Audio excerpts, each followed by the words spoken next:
Welcome back to Real Bass Lessons. Today I want to teach you something I think is very interesting and helpful. I want to work with tenths to learn some of our music theory. I've always believed that music theory should support or should help you understand what you're playing. But if you just learn theory from a book, while I, an author, write a lot of books, it often doesn't make that much sense. So let's start with some real basic stuff here, then we'll make it a little more advanced. We call the word tenth because we go 1, 2, 3, 4, 5, 6, 7, 8, 9, 10. Sure. And if you say, well, that's just the third. Yes, it is, but it's more than an octave away. So technically it's called a tenth. Now watch this.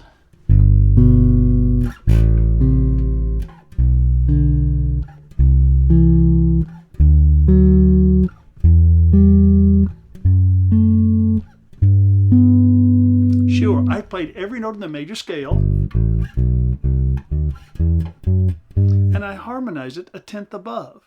But now understand, that's a diatonic tenth. So we have G up to a B. A, not the same sharp, it has to be a C. That C note is in the key of G, diatonic. B minor, tenth. C major, D major.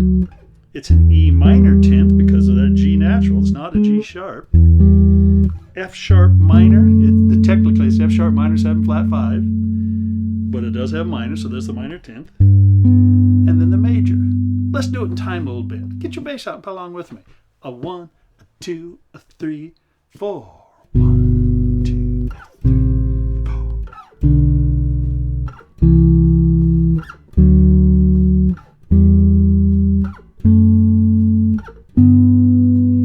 Now this is normally the point where students, and I know some of you do, they go, that's cool, Jim, but I can't do that. Well, how about practicing? Let's learn it with me today. Either that or people say, oh, I know that. Well, knowing it up here, that's theory. We need to learn to play it. So let's practice together again, okay?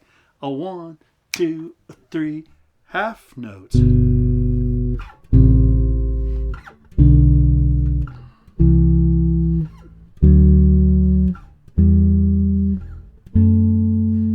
Again.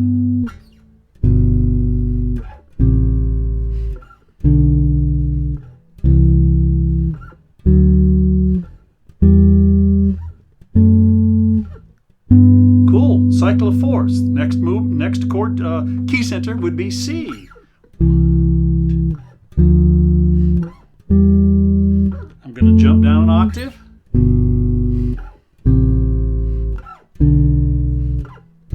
Now let me talk about that. I simply took this C scale and I jumped down here to finish it off because I don't have a lot of notes. Don't have a 24 bass here. And I harmonized that. But now we're in the key of C. Those notes are diatonic to C.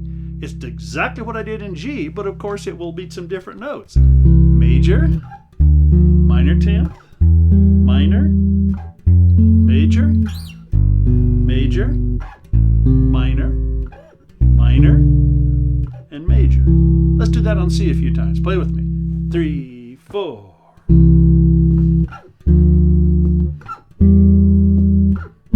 Down an octave. Again.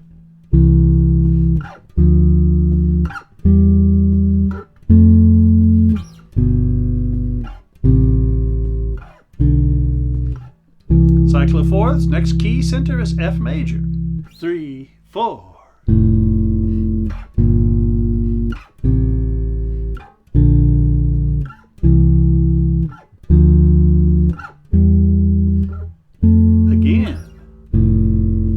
G minor, A minor, B flat major, C major, D minor, and E minor, 7 flat 5, F major. Next key in the cycle of fourths is B flat, a 3, 4.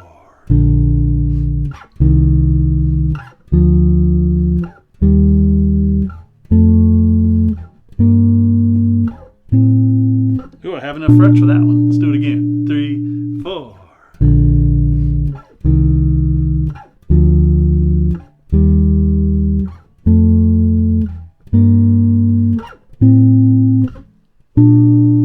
And so forth. This is a kind of of real simple, focused exercise you need to do to learn these sounds and learn this theory behind it, okay?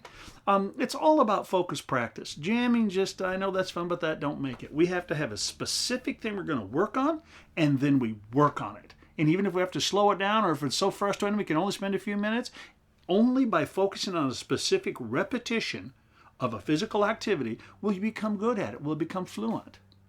Let's do it again on G this time. 2, 3, 4.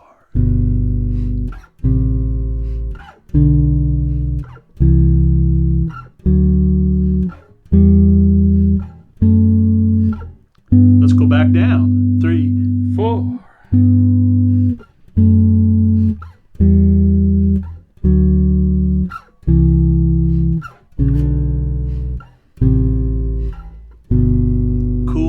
So work with that and work with it the cycle of fourths. You'll learn your fingerboard, you'll learn some theory behind these sounds, and you'll basically just learn the sound of diatonic harmony in each key and how to physically play it. That's the cool stuff. Listen to this.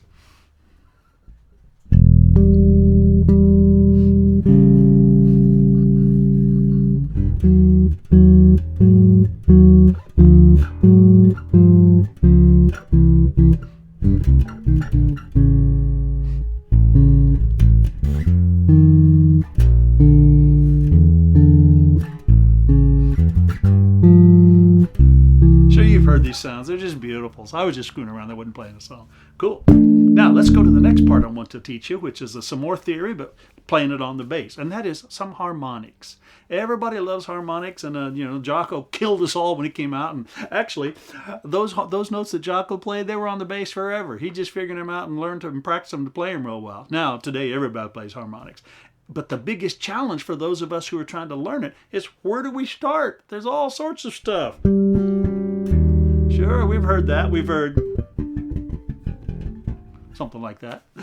But let's work with just a little exercise. Let's pick our G again, and let's play this harmonic here. To start with, you say, what harmonic is that, Jim? Well, let's find that sound. Oh, there it is. Listen. Sure. So that's a G, isn't it? There's the root. Next string. What is that? It's a D. Of course, if we go across the strings, it's going to be parallel, isn't it? And by the way, here's those same two harmonics, but an octave lower. So we've got a G and a D, and here's our G root. We love that. Sometimes it sounds cool to do this. But let me don't get ahead of myself. G and D. Here's our G. Now let's try this. That's kind of interesting. And you can analyze, I'm not going to it this time, but what those are, you say, well, this is an A flat, so that G is the major 7, and that D, that's the sharp 11. Let's just go on and listen to the sounds. Over underneath an A. How about this? Oh, that's kind of pretty, huh?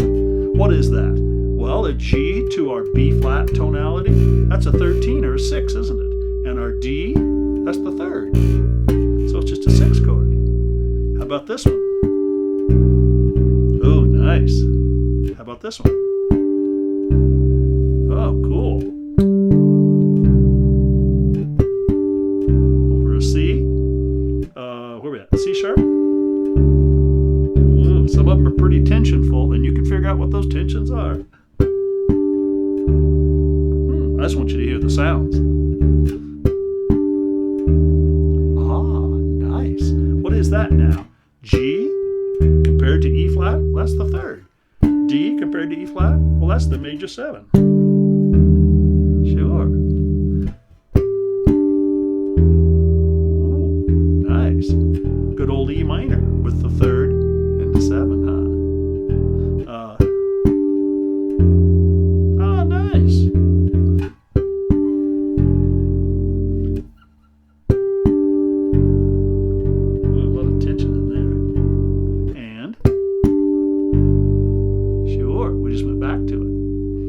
How about if we do something like this? Nice. Nice.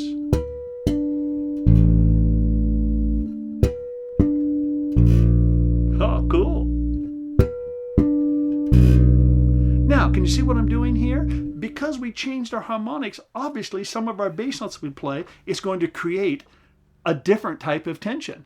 Sometimes it'll be more, depending on which note you play, there's more dissonance or more consonance. What is that note? Whoa, I was going to slide up, but it's right there. It's a B, isn't it? And see, it's duplicatable there. But so we had a B and a D.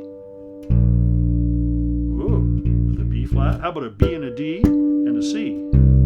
Oh, nice. Classic Jocko sound, huh? How about here? Well, sounds pretty straight ahead, doesn't it? The root and a 6. Or how about this one? Ooh, we had that a while ago. How about a couple of different ones? How about this one? Yeah, let's do this one.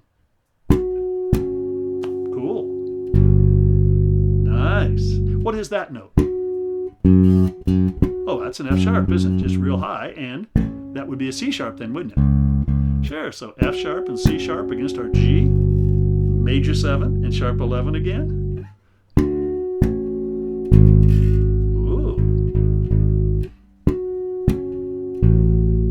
Nice. Do you realize how cool you can just make little songs by doing this? Wow.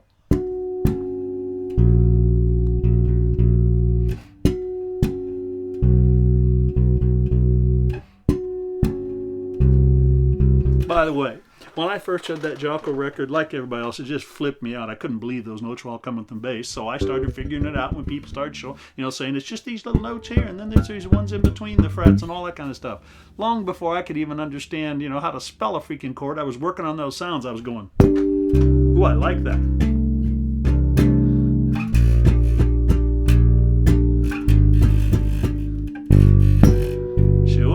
So I use these all the time because I've learned the sound. Not once when I play harmonics do I think, oh man, that's going to give me the third and the flat 9 and the flat 9. No, I just go, well, that sounds good with this. Or it sounds good with this. Sure. One other way to do it is how about doing this? And then how about doing this? And then these. But that gets a little challenging because every one of these notes change. It's often easier to work on these by going up like I just did. But half steps, you can go up whole steps too. Just see what it sounds like diatonically. Nice.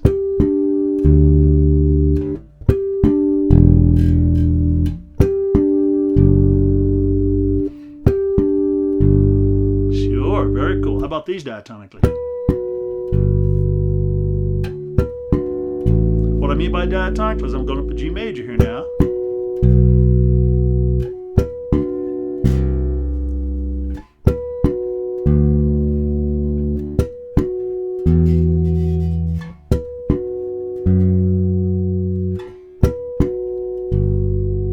Very cool. How about this one? Oh, nice. Oops, I was going to do diatonic. There we go.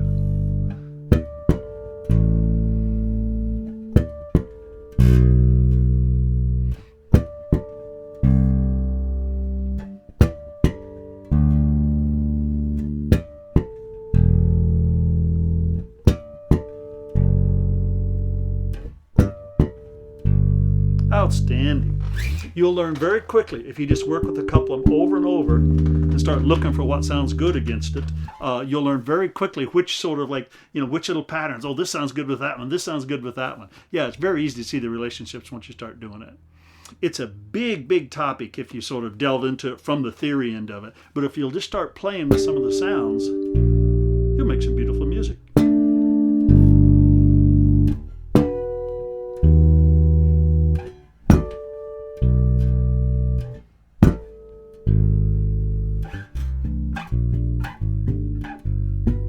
We haven't even started on false harmonics. Let's don't go there. You just work with this stuff, and I think you'll have some great fun with it. Be patient and do it over and over and over. And remember, Just because you don't understand the theory of something doesn't mean it doesn't sound good and you can't learn to play it. Of course you can learn what it is, but don't let that slow you down from being a good player. I have often been amazed at how important music theory is to people who just don't play that well. Do you hear that? I think what happened is they let the theory get in the way. Fired up. You can do this. Have some fun learning these.